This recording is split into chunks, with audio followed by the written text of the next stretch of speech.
Welcome to Bare Matters Podcast, where combat sports, mindset, and real-life lessons collide.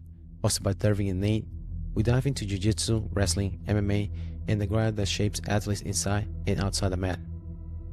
Every episode, we bring stories, strategies, and raw conversations that fuel growth, resilience, and community. Stay tuned because it's more than a fight, it's a lifestyle.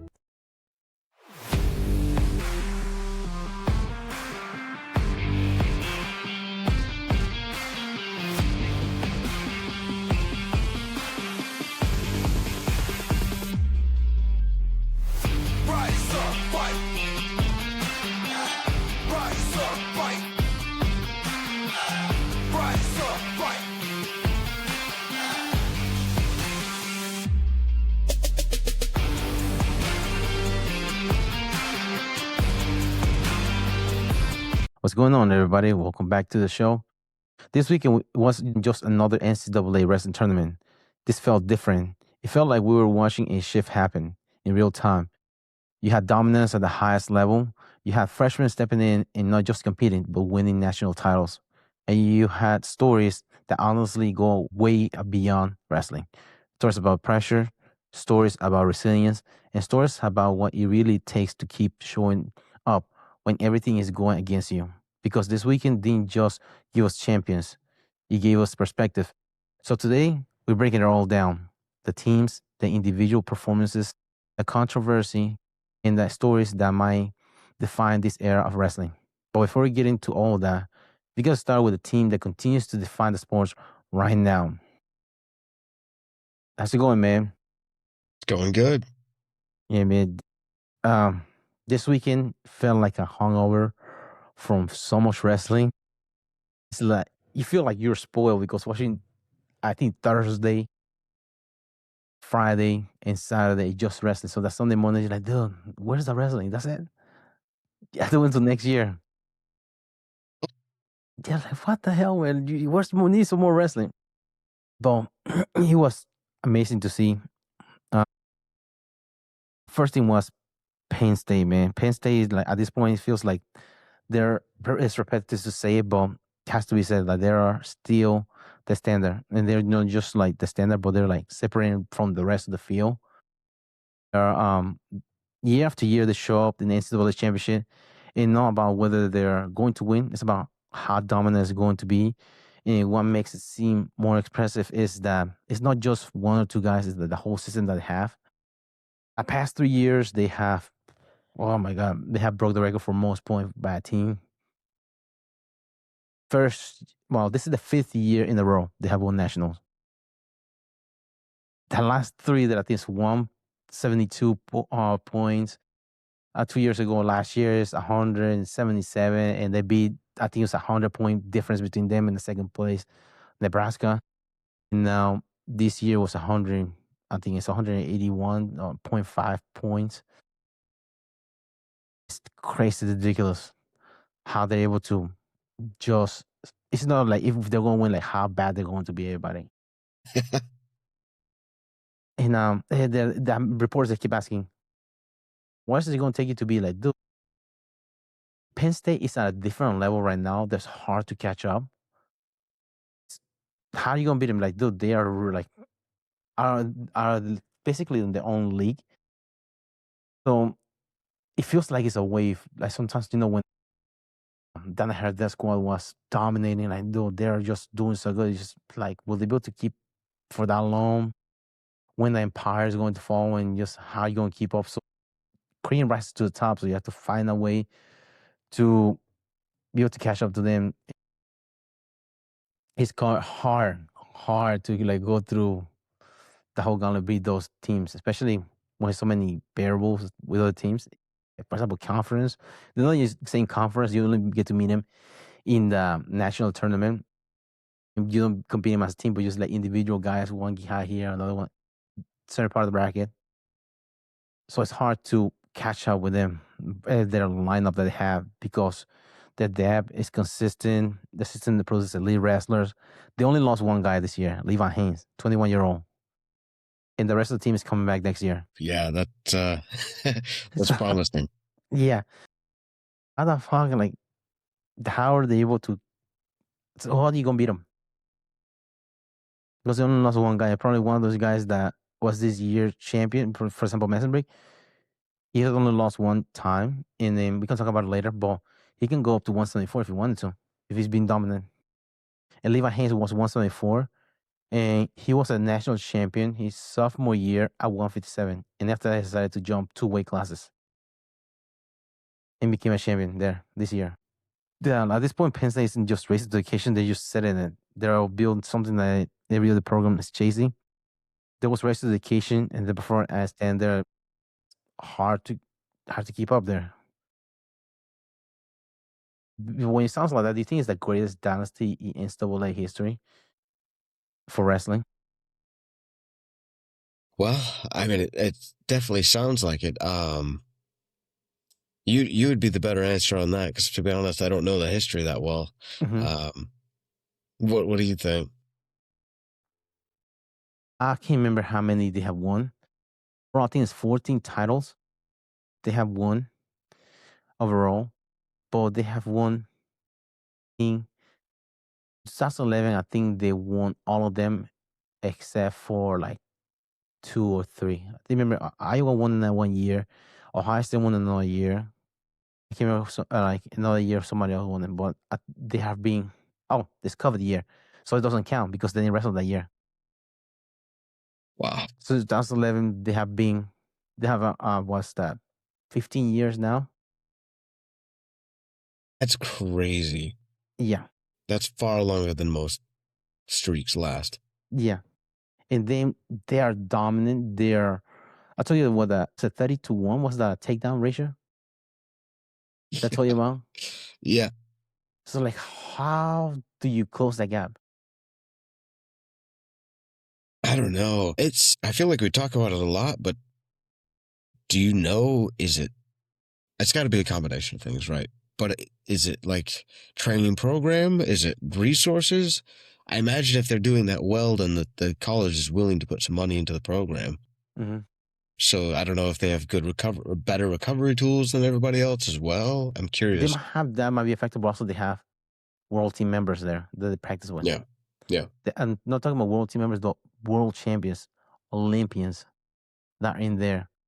I think it's something like 80% or most of the wrestlers for the U.S.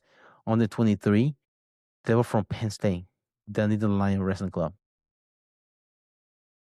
So if they're performing that high level internationally within the country, nationally, might be something to do with it. Maybe they might be wrestling year round because people just wrestle during the season. Other people just wrestle year round. If you compete year round, getting better, that might have something to do with it. I mean, that I'm sure has something to do with it, but Mm-hmm.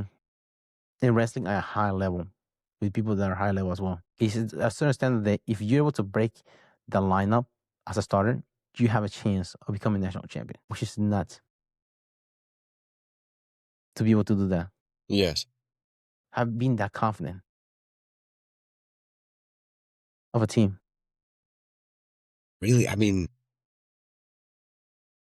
so are they recruiting well as well? I mean, obviously they must be to some extent, but Yeah, you they're say, recruiting. Well, the head coach, he threw some shade at another team saying because they're recruiting. He said something about like we follow the rules and we're not like other teams in which we're not afraid when the wind blows. Other things that they're doing as far as recruiting wise, because he had 2 guys that were in his team that recruited to Oklahoma State. Alex Facundo and another wrestler as well. They're recruited. Sergio Vega was supposed to go to Cornell, but he usually commit for a team at your junior year. But he changed his mind whenever he decided to go to Oklahoma State. So some of the guys for the most part, they're 4-time state champions when they go in there as far as recruiting. And they might be doing it.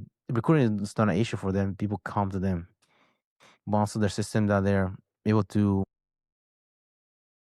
They do a lot of flow wrestling, I think, too. So that helps a lot.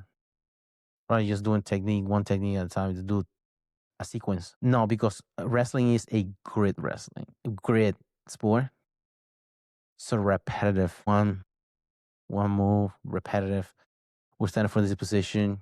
One guy does go for a takedown, another guy's defended, kind of thing. But it's only from that specific scenario, rather than go from this scenario. One guy's to finish for a pin, or the other goes for the pin. So literally, you have to go put a full sequence in there, to be able to get to the pin. Because one thing from just for example, like a trap triangle. One guy escape, the other one keep the trap triangle. That's the game. So one get out, reset. But if you work on trap triangle, but the guy from trap triangle, he has to do a transition to something else, other than the triangle, or finish the triangle, and the other guy has to escape out of there. You have to pass before you go for submission. Don't go for guard. You have to pass guard, and you have to change the difference. So makes you think for yourself rather than just telling you what to do. You have to think how to improve position and go for a finish. Yeah, no, yeah, it would make you think in a more rounded way, less one-dimensional. Yeah, more practical, you will say. Right. Because every match is just like, oh, this is going to come down to just this. Thinking that no, it's going to come to finish somebody. Right. You have to be able to finish. But yeah, they are hard to catch right now. Penn State as a team, they're hard to catch. But the Oklahoma State freshman takeover is interesting because Oklahoma State, they made a statement this weekend, and they didn't just do it with the veterans. They did it with the freshmen. They have 4 freshmen in the finals, 3 of them walking away with national champions. Just thinking about a second, that's the normal because traditional college wrestling is about development. You come in, you struggle, you adjust, and over time, you build into a contender. But now the timeline is shrinking. Those kids are they're coming in ready, physically, ready mentally, and ready to win. And that changes everything because now it's not just about who develops best athletes over time. It's about who can bring athletes that are ready and lead from day one. Freshmen aren't surviving anymore. They're taking over this tournament show. And that's a trend moving forward. The sport is about to get more dangerous itself. And the youth movement is just showing up in numbers, and they show up with some of the most historic individual performances that I've seen in years. Like Sergio Vega was from Oklahoma State. He beat the returning 2-time national champion. Yeah, which is crazy. Um they're able to do that well as a freshman. Yeah. I wonder what the change is there. Because that seems to be happening a lot. Why are the younger people coming up and excelling so much now? Was there a step change, or I don't know, like some high school programs are improving? I don't know. Some breast pro that are, for example, Pennsylvania, they have a good wrestling, but Sergio teams from California or Arizona. No, it's from Arizona, I think. But they are more exposed to matches. They're able to compete in the country, and someone able to compete international in the case of Jack Forrest. So more exposure to bigger pool competition, and I also want to talk about this was at the beginning, you're always trying to chase wins because you're losing so much. But then as you get better, you start winning. So you start going the opposite way, start chasing losses. Which when you are that good, it seems that that's what they're doing, chasing losses. And that's how they get better at the sport. Chasing those losses. And the way you chase the losses is bigger pool competition because you go to your own school, you beat everybody in your mat room. Then you go to a different somebody like in the state, you beat everybody in the state, beat everybody in the national level. There's other kids in another country that from Dagestan is ready to kick your ass. So there's challenges you want to show up for and be able to see what you made of. I think that's why I can chalk it off to. I don't know, but that might be a reason why the sport is more exposed, so kids gravitate more towards that for exposure now. Yeah. I mean, that definitely makes sense. More kids going, obviously you're going to reach more natural talent that way. Yeah. And the more that come in, the more money is going to go into it as well, even on the high school level. So, yeah, that would make sense that, programs would be developing and, yeah. That's interesting. Kind of a snowball effect in that way. Yeah. Yeah, you have more promotions now too. For example, you have the RAF, you have the other one is I can't remember it's called, it's Claw. I think it's the I can't remember what it stands for, but it's the League of American Wrestling. They do their own kind of scoring system. They, which is good because you'll be able to get them competing and be able to get more matches and get them at least freaking some money in their pocket because traveling doesn't get any cheaper. For nationals, I think I think it's this weekend. Nationals for high school, the average I think is like $1,000, and that's for high school because you have gas, you have hotel, food. The parents have to pay tickets to go into the venue for each session, so it start adding up. So the average, let's say, is $1,000 for that jumping for a weekend. How many people have $1,000 to spare just for the kids to compete? Right? Yeah, that's rough. So, but if you're able to get some tournaments or events, you have to get some events like those, other than just in season matches, and give some money for it, that would be great because you want to get some people and develop more as a team. But this weekend, as far as the individual legacy moments, one of the guys, it is like it is part of the Penn State. Feels like he's the engine of the team for Penn State. He loves wrestling and he just wants to go there and just scrap. One of those guys. He's in love. In high school, his wrestling coach was this guy by the name of Ben Askren. He was club coach. He Haas Trophy winner. I think his dad was his wrestling coach for high school, and then went to college and wrestled for Kel Sanderson, another wrestling great. Head Mason Brick, and he loves scrapping. He only lost one time in his college career, was nationals finals his freshman year. It was just to take technicality. He saw that the score was even. He didn't think about the riding time, and that's why he lost the match. Um, it's one of those, he has a pace too that he puts on you. He pace, and he always finds a way to score, find a way to score, find a way to score. So something you would like to see, but just dominance for the first match. For the first match to the finals, he looked like the guy who was completely different level. He controlled pace, confidence. The only match that he was able to major or get a major score, I think, was the semifinals in nationals.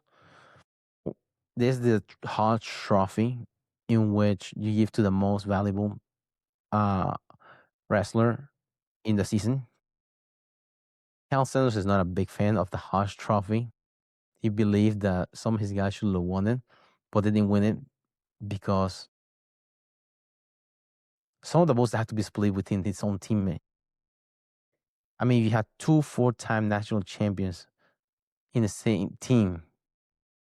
Those votes had to be split somehow. Wherever, like, while those votes are getting split, another guy from a different team is getting more points than those two being split right there. That's why Cal Sanderson is not a big fan of the Hodge Trophy. Also, he kind of makes sense why he's salty about it, because some of the votes that are given, for example, the Big Ten happened 2 or 3 weeks ago. It was kind of sketchy the way they scored it, because they gave him the Ben Davino, he's freshman of the year, Jesse Mendez, wrestler of the year for Ohio State, and the coach of the year was Ohio State's Tom Ryan, which all three of them were Ohio State. But meanwhile, Penn State has been running the scoreboard in every other way. Yeah, that is strange. Yeah.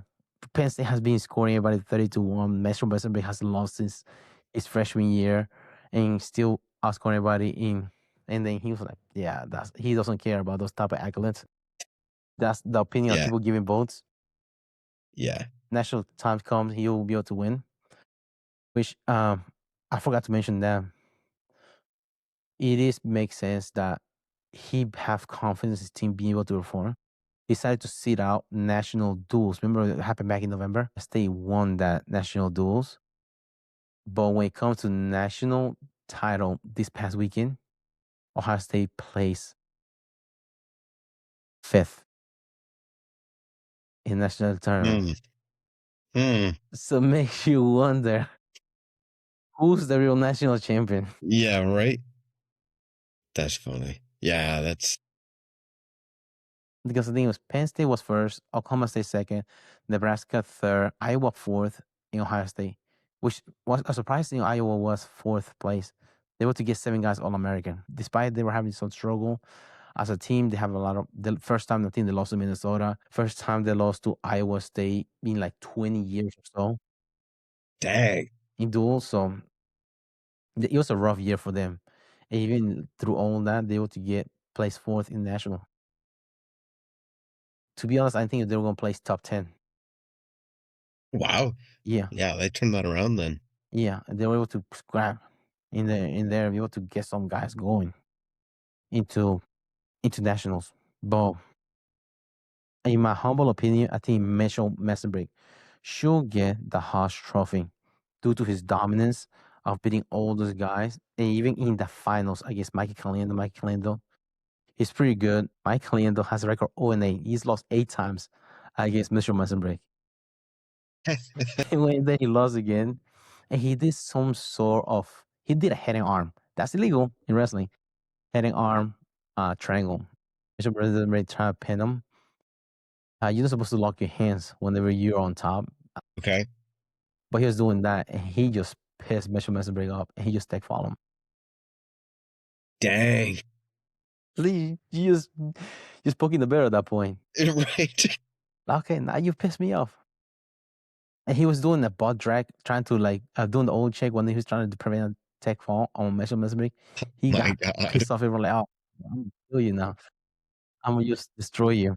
And he did just that, just tech fall him in the finals. Made it for interesting afterwards because after the match, the rounds are over, they get all 8 of them, all the Americans, put them in the podium and take a picture. They hand out the medals. Well, Mitchell Messenbrick was checking everybody's hand during that part, but Caliendo didn't even look at Mitchell Messenbrick. He was looking forward. He's like, I saw that. That's crazy. he was a little bit salty about the situation. A little. Would you be mad you lost to somebody 9 times in a row? Oh, I mean, yeah, for sure. But I mean, at that point, I feel like they've displayed an adequate amount of dominance. I just got to give it to them. You know what I mean? Yeah. Yeah, and also it should be to a certain extent it should be my fault too if I haven't made any adjustment for. Well, exactly. Yeah, I'd be mad at myself, but not him. Yeah, because it's not his. Well, it is his fault that you lost, but also you should be able to do certain adjustment to be able to at least close the gap a little instead of getting tech fall. Yeah. No, really, in my opinion, there's no right to be salty about that at that point. No, it is a sport. Yeah, it is a sport. One thing that made it. Also, there's an interview, Mitchell Messenbrick. One thing that we talked about before was that he talked about the journey is the reward. Don't focus about some of these things that don't put value into that you win the national title. It's going to be great and your life is going to change forever. No, it's just another thing that you have to accumulate. It's going to be collecting dust after you get older, but just the journey itself, enjoy. That should be the reward because it'll be over before you know it. And just enjoy the process. And it'll be really rewarding as you go through it. Then after that, another guy I wanted to bring on was Naila Valencia. He went against Shane Van Ness, which is a number 1 seed from Penn State. Naila Valencia is a freshman. Interesting enough, I don't think he won a state title in high school. Yet he won nationals his freshman year in college. Yeah. Got that special juice. Yeah, he does. He loved. I heard that he loved wrestling. Allegedly, he had a air mattress next to the wrestling mat for because that's how much he enjoyed wrestling. But this one is just bigger than just a match. This is a legacy. This is a family. It was his sister. I think I don't know if I pronounced her name right. Like Nyla. Naila Valencia. She was a redshirt junior wrestler for Iowa. She finished 5th in the inaugural national championship, but she recently had to retire because she had her 3rd ACL tear. Yeah. So she's retiring now. She had 1 more year left, but she's retiring. He Aiden told his sister that they will have a national champion in the family. And he did just that. He carried the weight of the family in expectation, and he delivered. He wasn't just a win, doesn't like a moment that's going to live with him forever, beating Shane Vanessa in national. And which will make it interesting because Shane is coming next year. They'll face each other again. Unless one of them goes up, but it is admiring to see somebody like that to be able to go out there as a freshman, didn't win a title, state title.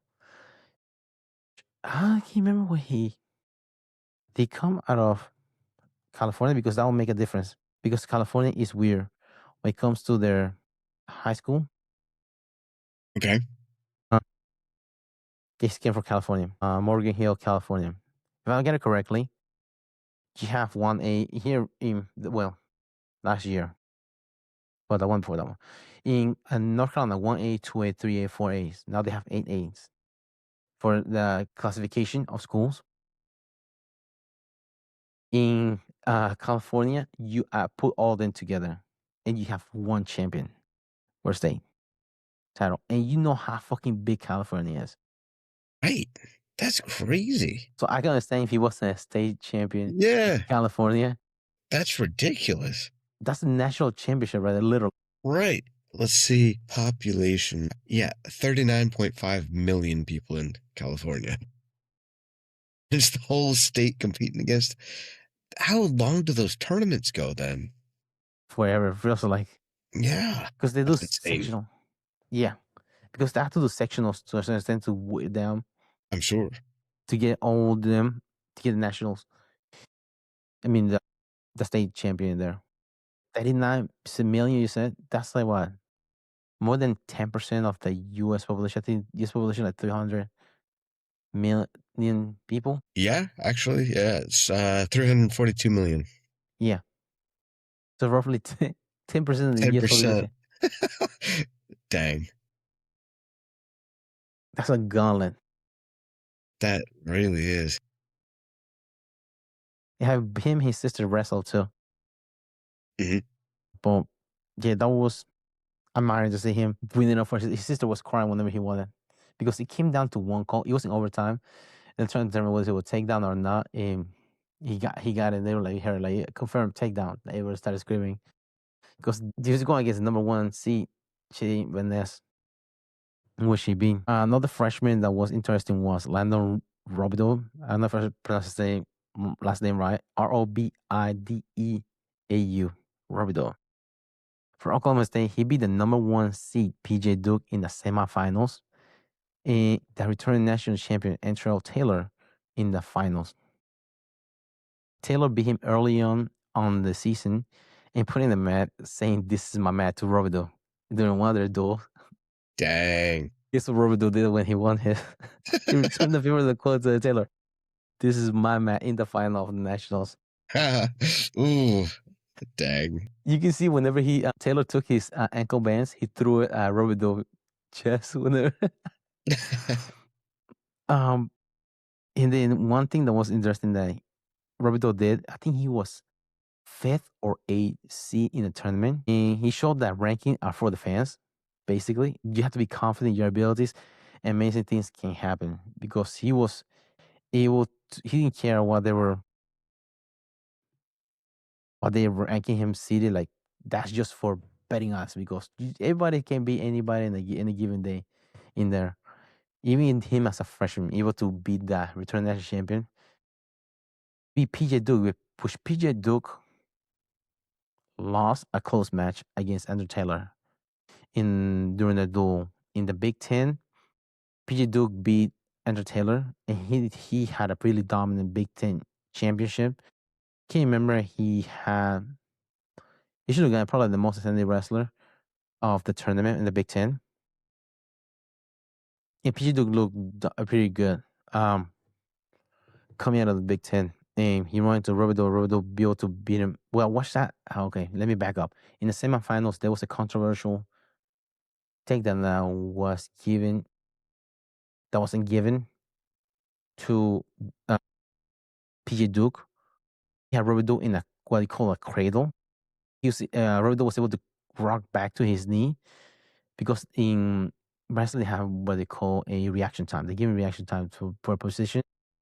You give him like a reaction time because you can get caught like for 1 second, like does it really count for a Okay. position? Kind of like Hmm. takedown in jiu-jitsu. You Yeah. put someone in their back, but if you have a dominant, be able to pull guard and be able to sweep you, does it count as a takedown or not? Kind of like that. They do that in wrestling. A lot of people are saying, well, that should count it as a takedown, but they didn't count it because he just has a lock in the cradle. And a lot of people are like, oh, look. They put a picture of Rabido being on his back, but that was just a frame of a second. Okay. Yeah. So it doesn't really count. You have to have a usually you have to have a 5 second count. You Wow. put back points and then you to finally collect pin. But if you didn't hold it for that long and he was able to rock to his knees, probably shouldn't even count. The guy can have his hands locked all he wanted to, but he's not getting behind to secure the takedown or get the back points or for the pin. It shouldn't be awarded. 5 seconds is a long time. So yeah, if it was just a short, I mean that's pretty easy to see that that's not Yeah, it's one picture. You can see a right. lot of things from just one picture. Like, oh yeah, look here. Like, oh, you just look at the sequence, and you tell me what you see out of the sequence. Hmm. And you want also I think you want to see the sequence real time because a lot of people see like slow motion. It's like, oh look, like, let's start counting. Like, dude, that's in slow motion. You have to remember that. Yes. All the things that you see is These in slow guys motion. are moving.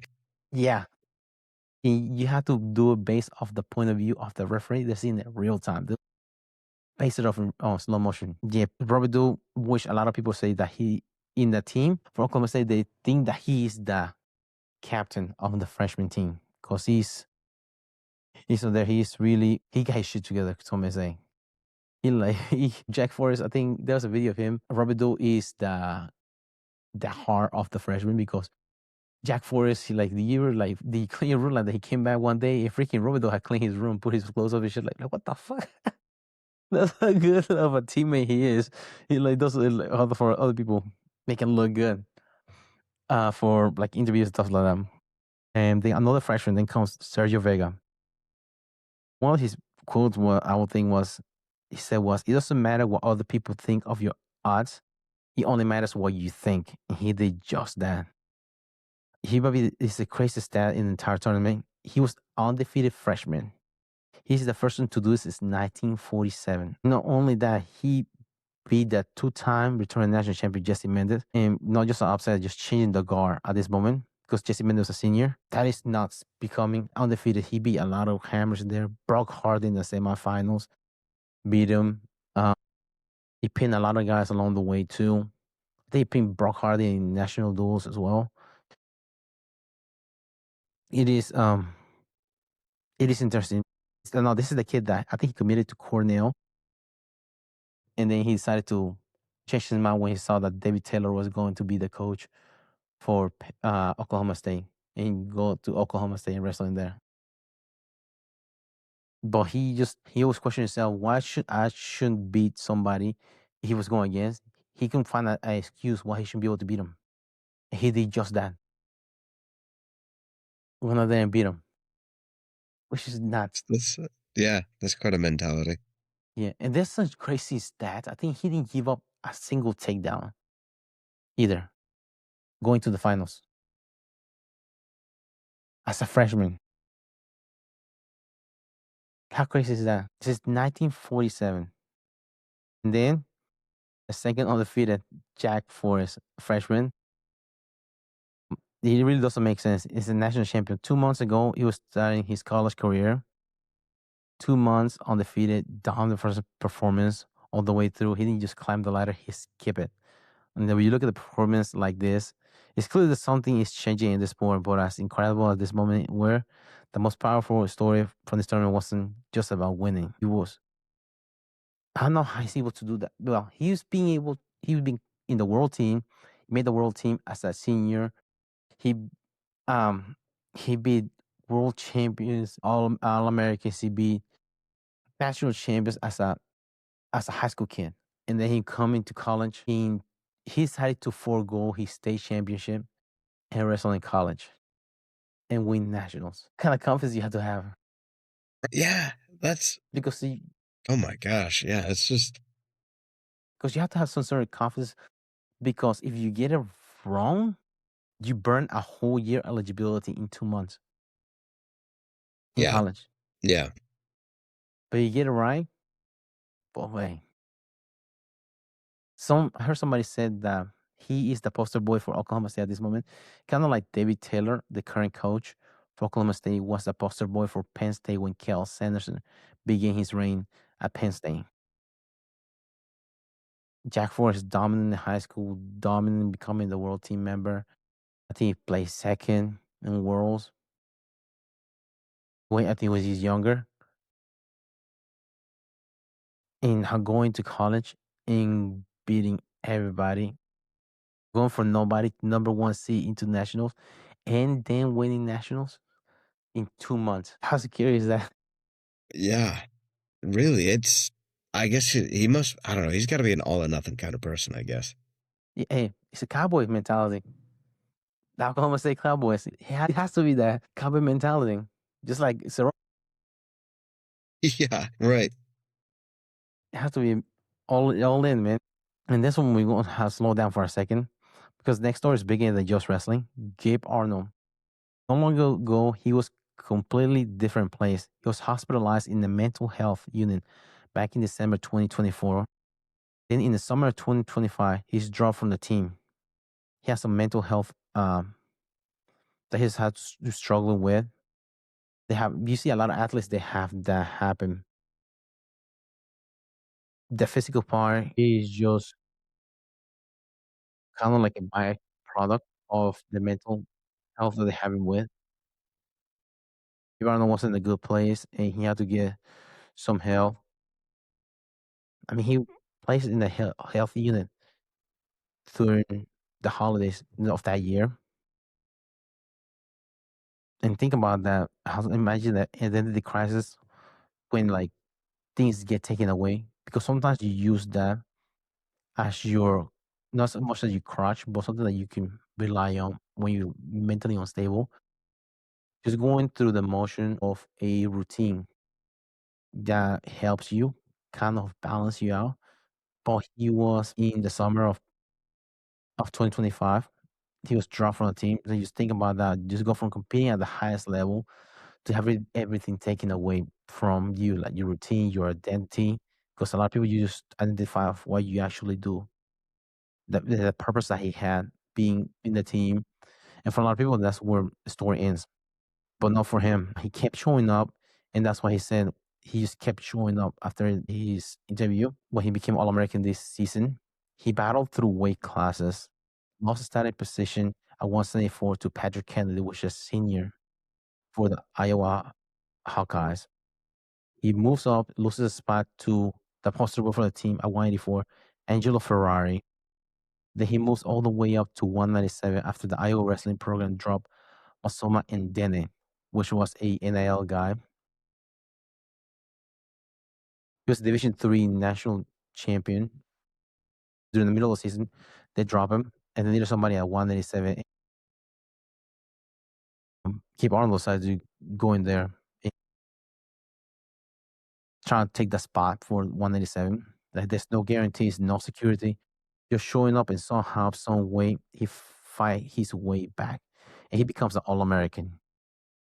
I showed you the picture yesterday about what are the chances of being a high school wrestler and being a D1 wrestling All American. It's 1 out of 2,898. It's like 0.034% chance of that happening. And he was able to make that happen. Yeah. Yeah. Those statistics you sent were very interesting Hmm. in relation to like how difficult it is to become, to win at the high levels in wrestling. Yeah, especially the All American because going to the tournament just that weekend starts on Thursday. You have 330 wrestlers, and only 80 of them are going to be All American. It's only going to be 10 champions Yeah. out of those 330. Only one of them is going to have a flawless bracket. The rest of them is going to be a gauntlet. That's why the Saturday morning in the Browns for blow round, those are make it really interesting, which really finds out who's the who in the wrestling world. For example, Gabe Arnold last year, he was one match away from becoming All American. One match maybe. Yeah, and then this year he struggled. I mean, that was I think 184 last year. We almost became All American, but he was able to find the resilience and make it happen. You don't quit on yourself. He's like, man, sometimes you just have to shut the fuck up and do the work. That's what he said. That's all. That's simple. And then in his case, even when everything around falls apart, honestly, that might be the realest story in this entire tournament for him. He will see when he wasn't mentally right at the moment. He was able to get the help, and then after he kind of got things figured out, he get dropped from the team. Everything trying to find him because they have a spot for him. They already have 174. They have Patrick Kennedy 184. They have Angelo Ferrari. They have Masoma Ndene at 197. They have a spot for him. He's trying to get his earning the respect back again, be able to back in the team, which is admirable to see for a college athlete be able to do that. Yeah. Because No, you don't that's a see that lot a to lot of. overcome. What's that? That's a lot to overcome. And you don't see a lot in today's society. You don't see that a lot. Find the resilience of somebody for a sport that's not as lucrative, some may say. Yes. And then another one, redemption wise story was Max McHillney. This another kind of resilience. Max McHillney, came into the season ranked as the number one guy in the country, which is high expectation, coming in at 184. That's literally pressure from day one. But the season doesn't usually, for him, didn't go perfectly. He had a lot of adversity. He lost in national duels. I can't remember who he lost to. Then he took some ball along the way, losing national duels. Like I said, he lost against Rocco Welch in the Big Ten championship. I also think he lost against him in the duel when they went against each other. And then also he was the same guy that he went against in national final. And like a lot of guys fall off, but he just adjusted and stayed on the course. And when it mattered the most, he got it done. He became a national champion. Like that example that we said about, I don't want to talk too much trash about Caliendo. He lost 9 times in a row against that guy. McAnally was lost against twice against Rocco Welsh this season. He was able to make adjustment to be able to win and become a champion, despite he didn't have a perfect season. And he was able to figure out when things start going his way. And those are the things that you want to see people do, athletes. Be able to make adjustments. Yeah, you're able to make adjustments too. You keep having the same bumps, same challenges. And you like coming back, like you have to make adjustments. Right. I mean, that's a true sign of an elite athlete would be the ability to adapt and adjust to whatever comes. I mean, unfortunately, not all adversity comes from the mat. Mm-hmm. Yeah, to be able to adapt and come back despite, mentally devastating events. Yeah, that's really something. Yeah, I'm thinking. Also bringing up the another aspect of the tournament was the Ferrari brothers. The Ferrari brothers, they are like high level when it comes to recruiting. AJ won national his freshman year, Oklahoma State. A couple of bumps along his career. He was placed third last year. Um, with California school. I can't remember the name right now. Oh, and then he have Angelo Ferrari, and they have some challenges. AJ Ferrari, he had some turf toe issue early in the season. He had to change his shoes, which I find it weird that he changed. Usually, when you have a team that has a certain sponsor, in the case of Nebraska, they use Adidas. So the rest of the shoes that they use is Adidas. I saw Ferrari. He was wearing Nike shoes, but he put Italian flag red, white, and green as the stripes to make it look like they were Adidas, but they were Nike shoes, which will make it weird. I'm not. I can't remember if because Adidas has some narrow shoes. Maybe that's the reason why he was able to wear them. But he will start wearing Nike Freaks. But you can still see the bottom of the sole, see the swoosh of Nike. Yeah. That's Nike shoe. Well, he seemed that he was having some trouble with turf toe and other things. And his brother Angelo, in the middle of the season, they just pull him from the team. Despite he was number one guy, he beat a lot of guys early in the season. Though he lost against Rocco Welch in the Penn State duel, and after that, they didn't wrestle him. You see, he suffered some injuries, and then when he showed up at the national tournament, he was taped up like a mummy on both his shoulders. Yeah, he was able to be I can't remember Sinclair. That's why he beat Sinclair in the no, in the quarterfinals of the tournament, which higher ranking than Angelo Ferrari. He was celebrating like three, like that's like in overtime. But then he lost in the semis, as well as AJ Ferrari lost in the semis. After that, they decided to medically forfeit out of the tournament. They were done. They didn't want to wrestle back for third place. I didn't hear much about Angelo through his afterwards after his match. As for he has some choice of words about when he lost his match. He was saying that some of the guys that were HGAs or some of they're younger, they have no acne, they have no back acne. So accusation that he said about allegedly he was saying about the guy that he lost to because he got ragdoll. Let's take in consideration that you took 4 months to go from 187 to heavyweight, while the other guy did some years to get to heavyweight. So it takes years to be able to get that big. You can just do over months, and you got ragdolled by somebody that has heavyweight, and he's Cuban wrestler, different kind of wrestling. They don't recreational wrestle; they wrestle for a lifestyle. So you have to mind your p's and q's. That's pretty steep allegations for. Yeah, but then I think today he released a video saying apologies for that. He didn't mean to say that he's respecting younger Batista, and that he tried to say that about him, and he was just joking allegedly. And Batista, he responded like, "Hey man, you can just get RAF to sign us a contract. We can go against each other. Really, I appreciate your apology, but we can settle it in a match.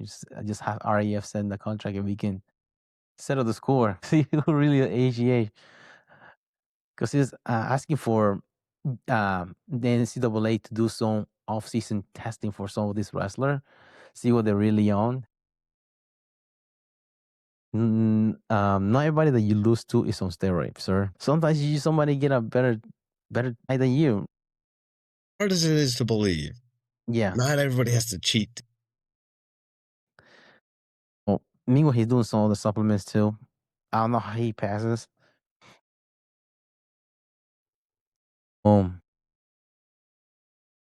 I'm pretty sure that he's going to get on peptides during the offseason, trying to get some recovery in. Quote unquote recovery with some Mexican supplements. But yeah, how do you feel about that medical forfeit out of a tournament?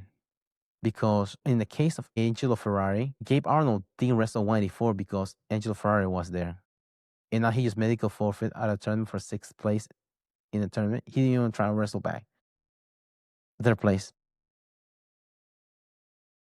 That is pretty strange. Yeah, especially if he took somebody else's spot. Yeah, I wouldn't say that would create a cordial relationship between them. Especially both brothers in two different teams that had to medical forfeit after they lost in the semis. Remind me of the kid that the parents pull out of whenever they were losing the semis. Parents just pull them out of there. Okay, let's go home because you didn't win finals. Like in the jiu-jitsu tournament, let's go home. That's it. Like, didn't even try to wrestle back for another spot. That's what it felt like. It's really hard to say. I don't know anything about him, but it does feel like an attitude problem almost, like not appreciating opportunity. Mm-hmm. Especially being the high level. Right, exactly. But it kind of like leave a bad taste. But if they're seriously injured,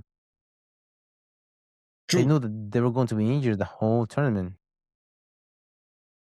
You're gonna be injured the whole tournament. So whether you win the whole thing or you have to wrestle back, you committed to the whole tournament. Not just the winning bracket, the True. consolation bracket as well. Yeah, that's valid. That's definitely a valid point. Because you know you were injured. Just because you didn't win the gold medal doesn't mean that you want to finish the tournament. Have some respect. It's not just your teammates, but also fans too, that they came in there to watch you wrestle. For them being poster boys of, oh shit, my life just lost. But yeah, it feels like it is kind of like leave bad taste to some of the fans. You came to watch them.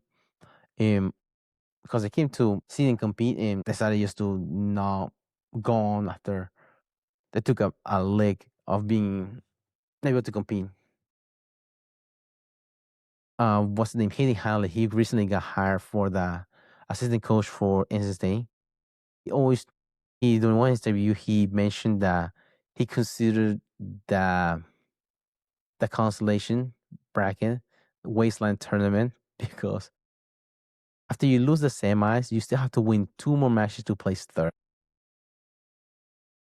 So after you can have 1 more match and win finals and become a champion, or you lose semifinals, you have to go in the semifinal constellations. You have to win that one and then win another one to be able to be. Some people call it the loser's champion, but it takes a little bit more grit to come back after losing. Because that's what life is. Sometimes you just things don't go as you plan, and your first goal doesn't plan out as you want it to be. You have to adjust and be able to adjust and be able to win in a different way and just pivot to a different goal too.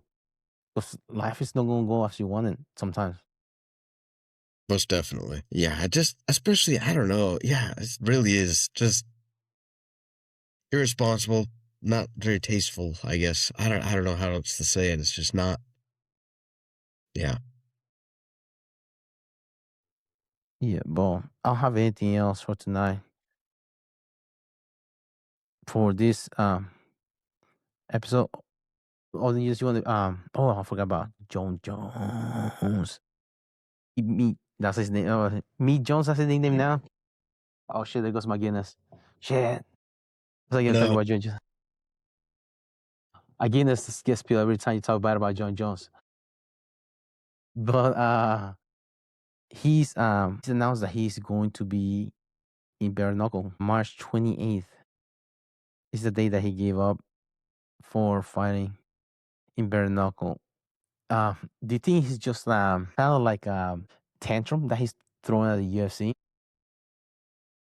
it seems like it. Yeah, it seems like it. Because I don't think that the bare-knuckle is giving him the 30 million that he asked from the UFC. Right? I don't think so. I am curious if he's running low on money and that maybe I mean, so there's a few things. I think they're gonna feed him people, so he's gonna Mhm. keep his reputation as he thinks it is. He'll make some money, so at least it's something. And yeah, I think it's the UFC temperature that he's right now. Yeah, it's crazy though. It really seems like such a step down, Yeah, you know. going to the street beef of sports. Yeah, that's an interesting point that you said about is it money because he's been doing a lot of those Russian shows for like the ultimate fighter version of the Russian, bringing in DC.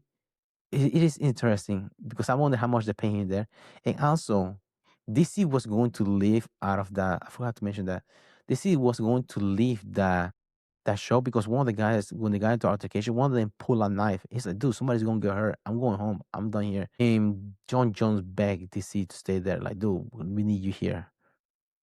So I wonder how much is John Jones getting paid Yeah, for that show, and how much money he's hurting for money. yeah.